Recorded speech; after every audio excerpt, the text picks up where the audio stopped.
Good afternoon. We're here to talk about a subject that I've been harping on since I got here a little over 5 years ago. Senator Scott and I came in from two responsible states that always do these things anyway. I want to give you a little description of how far we've come in such a short period of time. I think we were $18 trillion in debt in 2018. It took us a long time to get there. We hardly had any money borrowed as a country until the Bush administration in 2000 added $5 trillion, Obama 6, had 5 cumulatively up to the Bush administration. It was 16 after the end of Obama's term. 18 when I got there in 18. Now it's 34 trillion, getting close to 35. It's going so fast it may have already gotten there. So this is about the fact that we don't do budgets anymore. We've gotten real comfortable of whatever your party wants. You make the deal with the other side of the aisle. It's the unholy alliance here. And we merrily go down the road of stacking up now $1 trillion every 6 months. That's $2 trillion a year. And remember, back in 18, it was at $1 trillion a year. You extrapolate that into the future, and President Biden has actually had the nerve to do it. It's going to put our country $52 trillion $52 trillion in debt in 9 to 10 years. If you're good at math, take our current interest rates, see how much that would be. It's going to eclipse what we spend on defense, on domestic discretionary, and it's going to run the country into a ditch we've never seen before. That is the big picture. Career politicians that have never signed the front side of a paycheck, that come here, want to run the biggest business in the world, and don't have the political will to fix this stuff. Any other place, you'd have to do it constitutionally with a balanced budget amendment in your state, a statute, or just your good common sense. And term limits would be another thing we've got to get here sooner or later as part of the solution. We're going to talk today about a particularly obnoxious part of it, and that would be earmarks. That would be something that we actually had the will to get rid of not too many years ago, crept back up in the House, bipartisan, so it's a bipartisan issue we have. And now in the Senate, you can do them if you want to, even though you're technically, as a caucus, against it. These guys are going to talk about some of the most egregious ones. They don't amount to all that much money, but they are symbolic of a broken system, and one, unless future generations say enough is enough, because I don't think you want to pay all this money back. It'd be your kids and grandkids having to carry that load. Look at what some of these earmarks amount to. I'm going to turn it over to Senator Scott. Rick, go ahead and fill them in. So I grew up in public housing. My parents had to watch every dime they got. There was no extra money around. They had to scrape by just to put food on the table. If they had any earthly idea what their federal government was doing now, they would be livid. Just the unbelievable, just complete waste. I balanced the budget when I was governor every year. We had not balanced the budget in Florida for 20 straight years before I became governor. I looked at every line item in the budget. If it wasn't getting a return, I vetoed it. We've got to figure out how to stop this wasteful spending.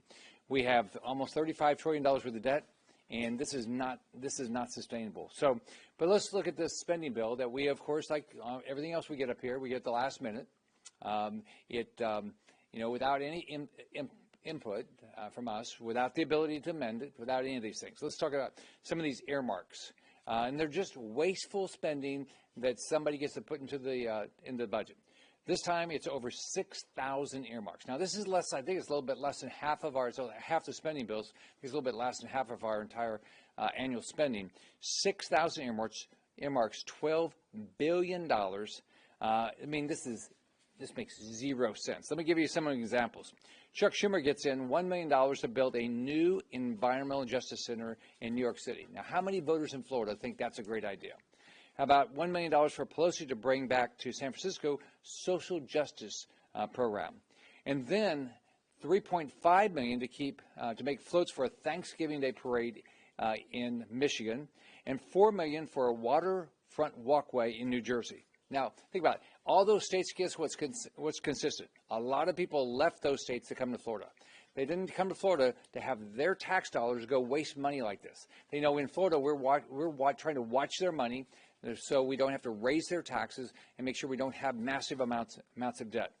So I'm going to continue to fight this, make sure everybody knows what's in this bill. We need to take more time, and we need to be able to get rid of this wasteful spending. If we don't do this, there's no way inflation is going away. We already know it's almost 18% since Biden got elected. Wages are not stay up with inflation. Inflation will not go away until we balance the budget and stop this wasteful spending. Now let me turn it over to Senator Mike Lee.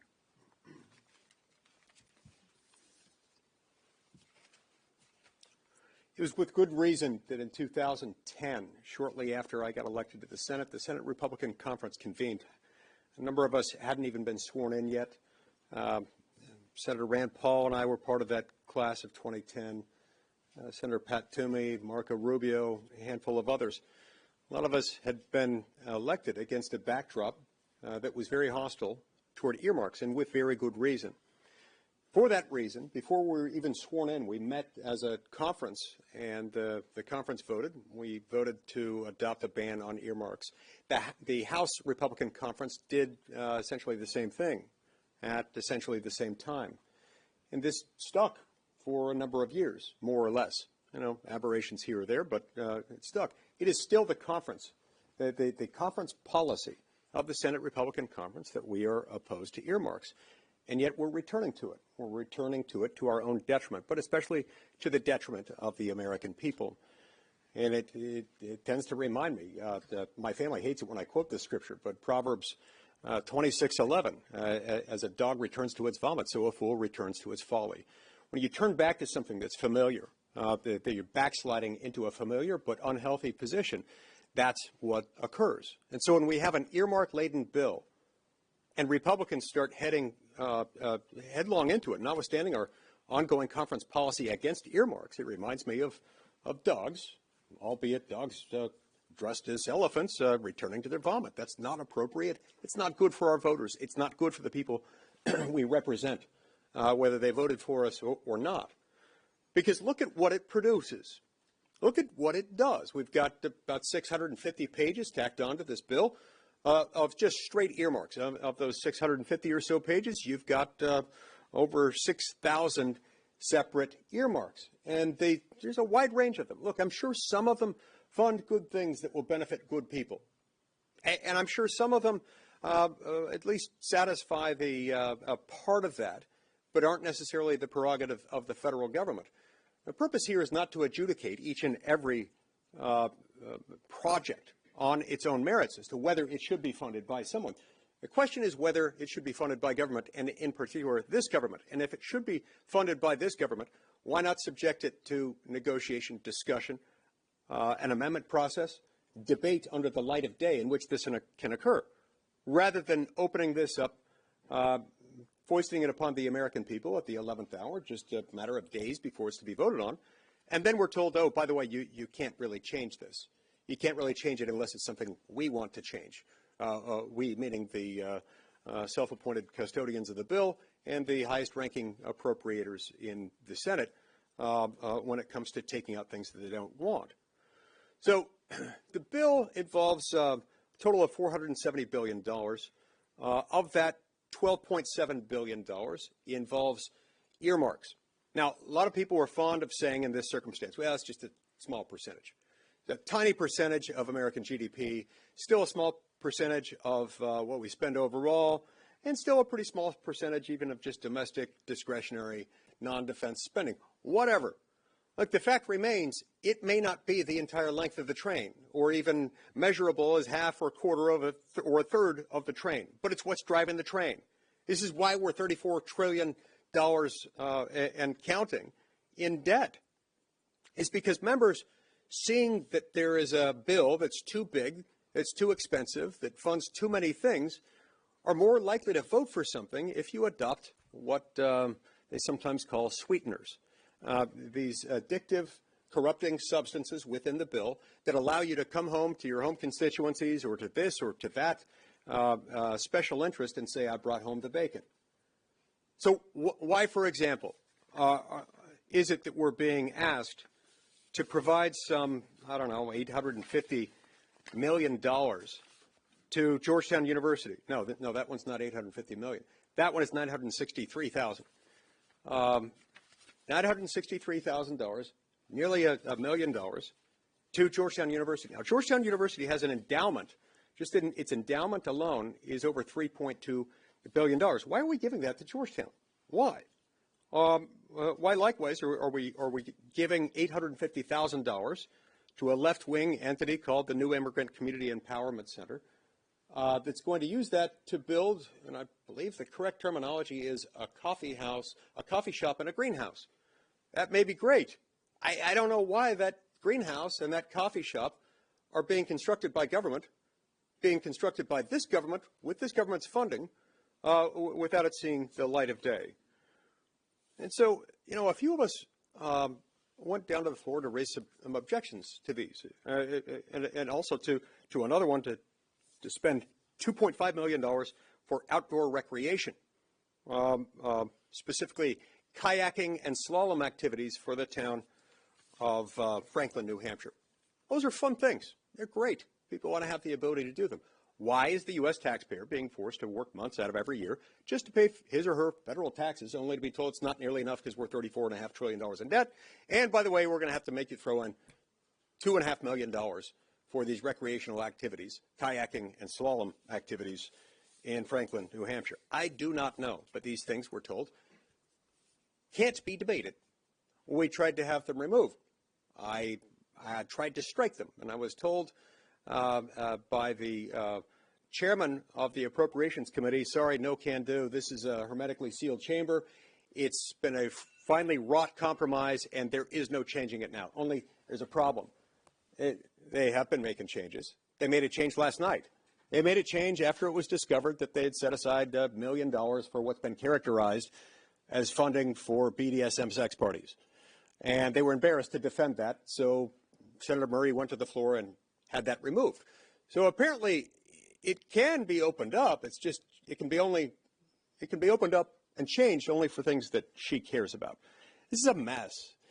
And no sane person would say that the governing body of any organization, whether it's a corporation and its board of directors, a state legislature, or the legislative branch of the United States government should operate like this, where the single most important type of decision it makes, a funding decision to keep the entity funded, in this case in about half of the budget categories, should be made by a small handful of people who negotiate behind closed doors, expecting the Senate and the House as a whole to just rubber stamp what they've done and to tell them, little peasants, go away.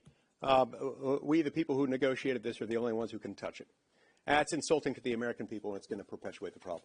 So I'm going to turn it over now to my friend and colleague, the senator from Kansas, Roger Marshall. Mike, thanks so much. Insanity is doing the same thing over and over and expecting a different result. What we have is a broken budget and appropriations process up here. And this is the next installment in this particular book. The Appropriations Committee did their job. They got all their 12 appropriation bills done sometime, I believe, the end of July. It wasn't until October that those were brought to the Senate floor, a handful of them, 2 or 3 of them brought to the floor, and nothing since then. And certainly it was in September where most of us standing here predicted that we would end up where we are today with omnibuses, minibuses. And then the problem with these minibuses, we said then and we say today, is that you're going to see bridges to nowhere that have never seen the light of day. That when these bills don't come to the floor one at a time, there's not an opportunity to expose these earmarks for what they are and to go through them one at a time in front of the American public and shed the light on them and let members of the Senate defend exactly what's in it and what's not in it. And I think if there was that opportunity, a lot of these would be taken off the Senate floor. So this system is indeed so very broken. And at the end of the day, we're $34 trillion in debt, but that seems to not be a concern up here, that they operate on this cost-plus system, and there's solutions out there. There's solutions like going to zero-based budgeting. There's solutions like having a surgical strike to remove these one at a time without destroying the rest of the bill. So I think what you're going to see from us in the future is legislation that would define a new budget process with teeth in it, so we wouldn't end up here. Every one of us has ran businesses. We run our own Senate offices with a budget. We need a budget up here, and then follow that budget and get towards work towards a balanced budget process. It can be done. I guarantee it can be done. It's going to be painful, but meanwhile, the American taxpayers, our grandchildren, are going to be stuck with this budget that we're living on now. Thanks so much. We can take any questions anybody has. Do any of you plan to push for amendment votes to the minibus, either to strip out earmarks or otherwise? Yeah, we're pushing for those, and we hope to get some opportunity to do that. I don't know whether we'll have them. Think about this for a minute, by the way. It's kind of sad that it would even be in doubt. In any legislative body that takes its obligation seriously to represent its constituents, it's unthinkable that you'd have something that spends this amount of money, that's this important, that wouldn't have a robust amendment process. Shoot, when you're talking about funding roughly half the budget categories, this ought to be on the floor for weeks, open for amendments. What does that tell you about their level of confidence in the ability of this legislation to withstand public scrutiny under the light of day? It doesn't bode well for their own confidence in their own work product. But yes, we're going to negotiate as best we can to get access to at least some amendments. Whatever crumbs they're willing to throw us under the table, we'll have to fight for. So Rick and I are on the budget committee, have been since, and Mike is too. And we have not had one hearing the entirety of this year, unless I'm forgetting, on budget mechanics. We haven't even talked about a budget resolution, which is just the top line. So we do nothing in terms of the mechanics of what you'd expect out of the biggest business in the world, because it's painful for the people that end up making the decisions behind closed doors. They had appropriators and the leaders. And the more that is cloaked, the more it makes it to where you get the one was 4,100 pages, wasn't it, the year before? Dropped in at 1:40 in the morning with 2 days to read through it. I mean, that's pitiful. And you really need to hold the folks that have been running the place accountable. We just pointed out and don't seem to make much progress, but not one hearing on what the budget committee should have been about. Yes. There's a race on for GOP leader. Is it disqualifying if someone votes for this omnibus part one to be the leader? Well, so the way I think about it is the public wants a change. The public's fed up with this. I'm up for election this year. I do a lot of speeches around the state of Florida, and people are mad. They're mad about how Republicans have represented them. They're mad that Republicans have gone along with the Biden agenda, passed these omnibuses. They're mad that Republicans have not stood up to get the border secure, not stood up to reduce inflation. So I think, the public is going to be very engaged this year to make sure we get leadership that represents the Republican voters all across the country. Just to respond to that, none of us can speak for more than ourselves, and I won't purport to speak for anyone other than myself here. To me, it's very troubling. If somebody wants to be our leader, this is exactly the kind of problem that many of us have been frustrated with. I myself find this sufficiently frustrating. This particular bill, this type of process, this is emblematic of other processes that have repeated themselves over and over again throughout much of the 13 years since I've been here. Big bill, important bill, expensive bill, consequential bill, negotiated largely in secret by a small handful of people, released to the public just days before the first votes are expected to occur on that. No amendment process, rubber stamp passage without Senate Republican leadership standing up for the procedural rights of individual members, let alone standing up for the Senate Republican Conference official position on earmarks, which is against them, considering that this bill has 650 pages and 6,000 plus earmarks costing $12.7 billion. I'd say that's a problem. For me, that's darn near, it may well be a disqualifier. If it's not completely disqualifying as far as where I would cast my vote for a leader, I'd at least want to hear a darn good explanation as to how this bill is somehow a departure from how he or she, meaning the individual candidate for the leader position, would want to run the conference. Yes. On that same note, some of your House Republican colleagues who have been messaging similar points about earmarks have actually called for Leader McConnell to step down now rather than wait until November. Obviously, between now and November, there's going to be negotiations about a fiscal year 25 budget as well. Do you think Leader McConnell should step down from his leadership post now? I ran against him, so I clearly thought at the end of the last election cycle we ought to have a change. The way this place is being operated, where we basically Republicans, there's a few Republicans that vote with Democrats to pass an omnibus or pass any of these spending bills. Then, I mean, I think I need to tell you the public's mad. Go around the country, people are mad. So I think we need new leadership. What we're doing the week of the 18th is what you would do in a business. What we're doing on the 18th is we're asking the conference to come together and say, what do we stand for? Do we really stand for being against earmarks? Do we actually care about balancing the budget? I mean, there's a lot of things. We ought to say, this is, if we're going to be a Republican in the Senate, what do we stand for? Once you do that, you can figure out who your leader ought to be, because all the leader is going to do is implement what the conference wants. In my business life, and I built a variety of businesses, we decided what our mission was, and then we decided who we'd hire. Yes. Given that the government is facing a funding deadline on Friday night, are any of you planning on objecting to expedited passage of this package of bills? It's the only way. We'll decide. I think each of us will decide on our own what we're going to do. But what we've learned up here is the only way you get an amendment vote is to be an objector. I mean, they don't. What I am fascinated that I read the Constitution. I thought coming up here that I actually would get to vote on what I wanted to vote on. If I can't talk you into it, that's my fault. But if I don't even get a shot at improving something, that's leadership's fault. And so what they've trained us, I've been up here 5 years, I've been trained, the only way you get an amendment vote is be a pain in the butt. Have any of your Republican conference colleagues put in similar earmarks to, you mentioned Schumer, you mentioned Pelosi, you mentioned the thing that was crossed out, BDSM, something, but, have any of your colleagues participated in this? You can look at the list. All of them, or some of them, have in the past, even though the conference is technically against them. It's all public information. Thank you. Prior to 2019, go ahead. Prior to 2020, we saw under President Trump and at some points a Republican-controlled Congress, we saw the debt go up, we saw deficits go up.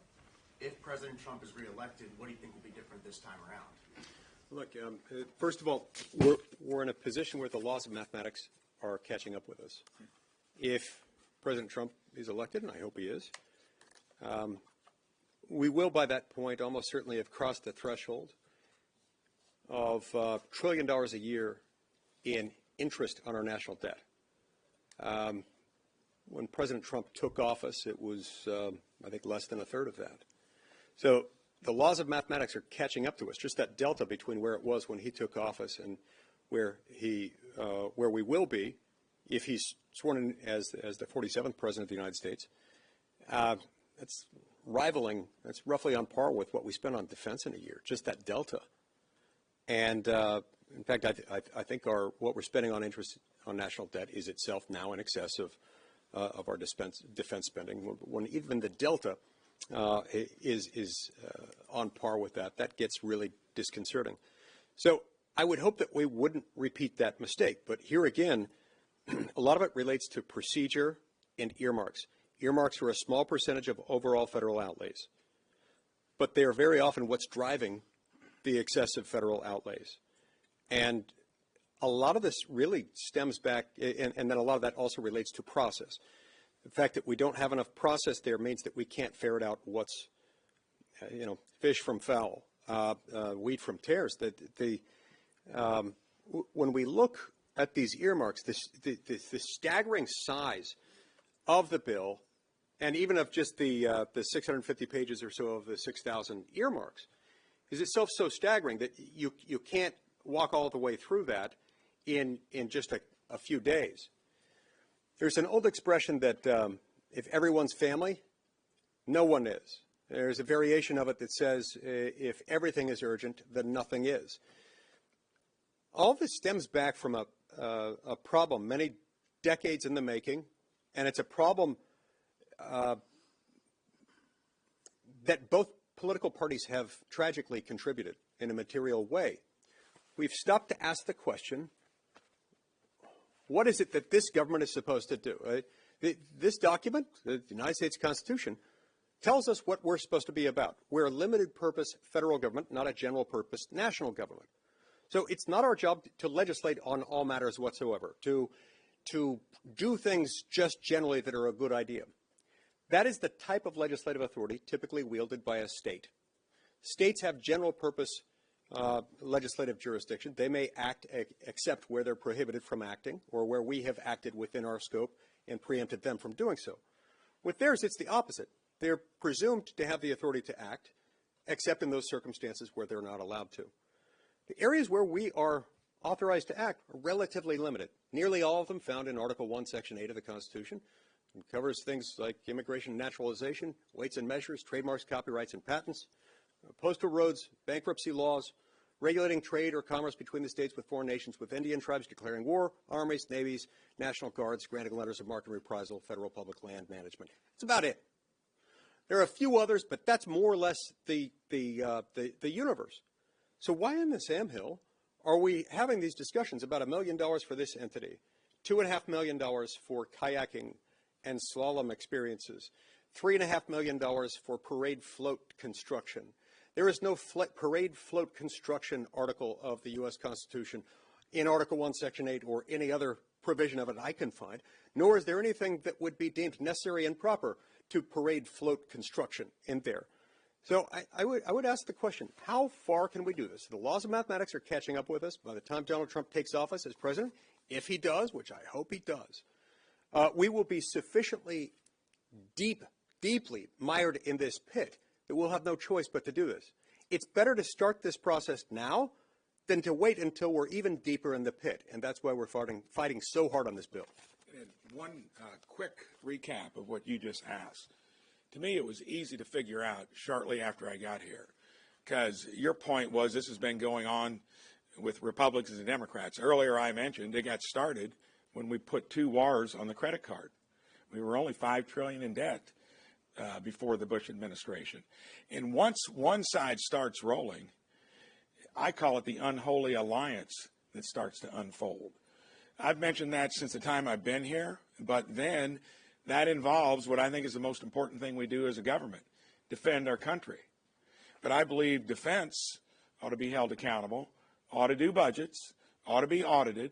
If you're asking the other side to do all the cutting and you want your stuff, they are unapologetic about it. We call ourselves fiscal conservatives and then roll over, get rolled, because we won't hold the part that's most dear to us accountable. This never gets fixed until you get rid of the unholy alliance and everyone says we're going to budget. If you need more for defense, run it through the proper ways to do it. If you need more domestically, do it. Please don't do it where we continue to borrow money from our kids and grandkids. Thank you.